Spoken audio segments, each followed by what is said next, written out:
Let's say we have an array list called an A list with 25 elements.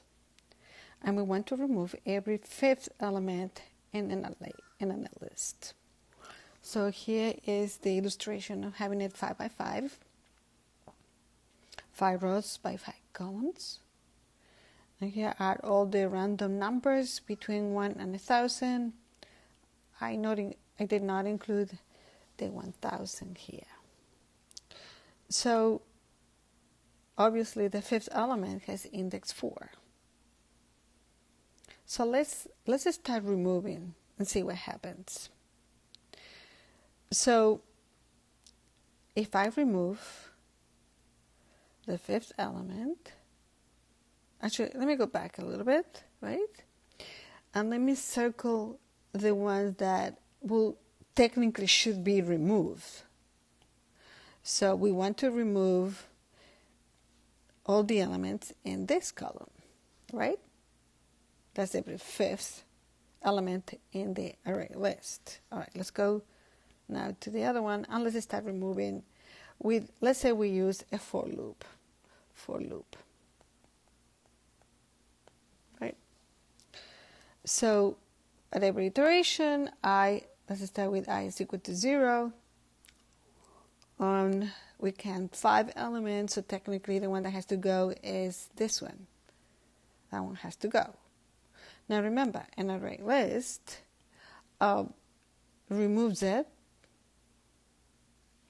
and then is going to shift everything up. Right here.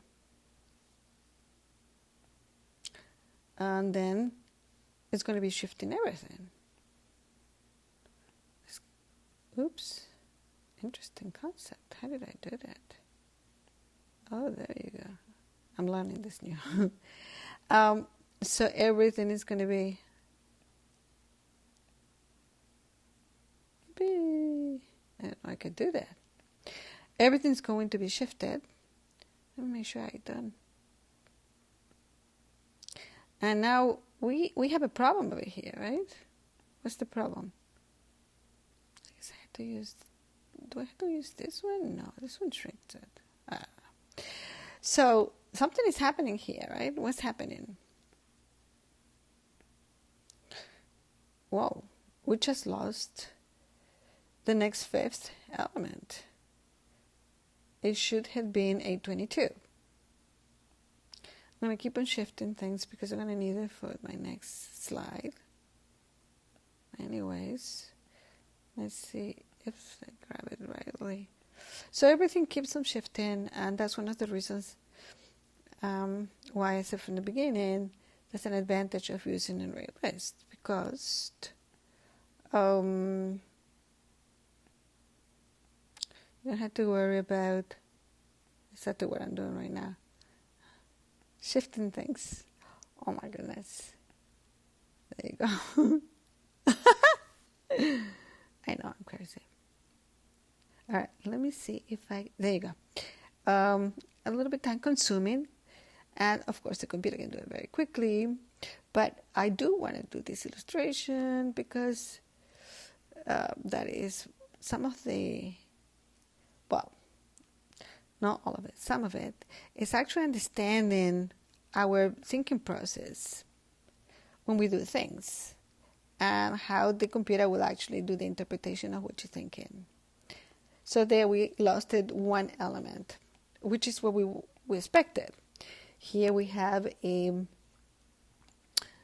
blank space. There's nothing here. It's gone. It shrunk. The array list shrunk.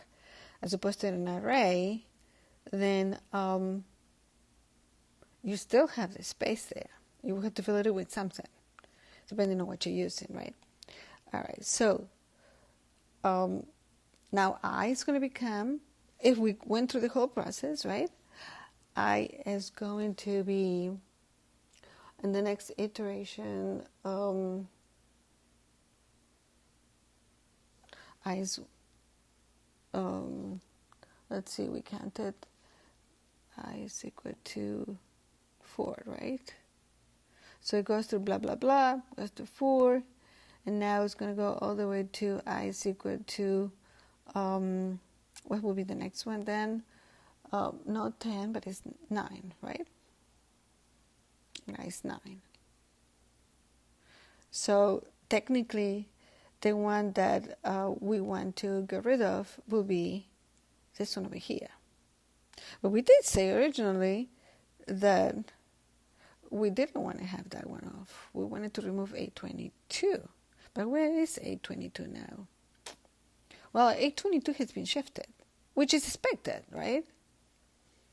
I have to fix this software so it doesn't give me those marks. Anyways, let's do one more.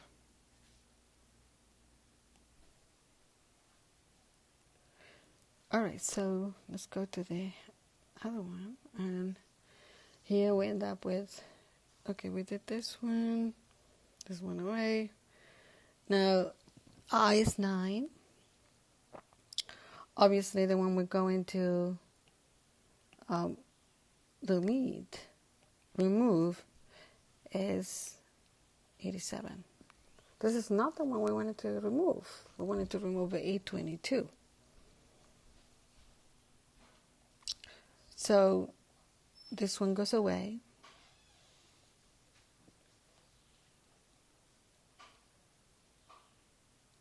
And now we start moving things around. So we end up with everything moves up. There you go.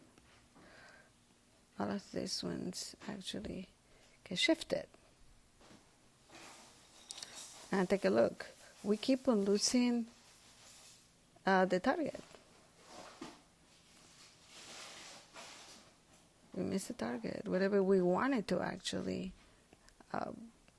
remove is not being removed because everything is being shifted.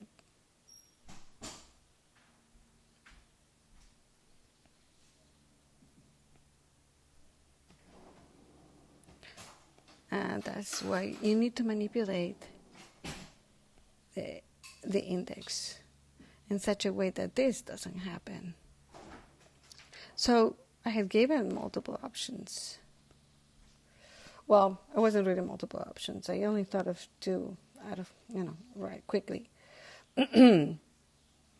So maybe it would be to actually, let's go back to the beginning, actually target this one in individual. You can flag them to be, let's say, we know in this case that each element in this array is, number 1 is positive and goes from 1 to 1,000. You can include or not include 1,000. So we can replace each of them, and we know what numbers they are, what index numbers they are, and we can replace them, the line anything, to use a -1. We can say instead of 532, we can say it's a -1. It's -1, -1. All of these ones has been replaced with a -1. And so we go with the for loop looking for those specific values in terms of the index. Here we have 4, 9, 10, 19, 24. You can do it the modulus 10. You can figure out that part. Replace it with a negative value because it is now part of it. And then go back with another for loop in which you are going through the whole array list, and anything that has a -1, you remove it. That would be one way. What would be the other way? Well, what is happening as we remove things? Where is the target that we're looking for? It looks like it's kind of shifted. But I can tell you one quick remedy to that is that the for loop by itself, it will increment the I at every iteration. So one of the things you can do is, well, I can always change right after the remove. I can say I minus minus, right? And then it will continue, and then it will be actually with the modules and everything, then you will actually be picking up the right element.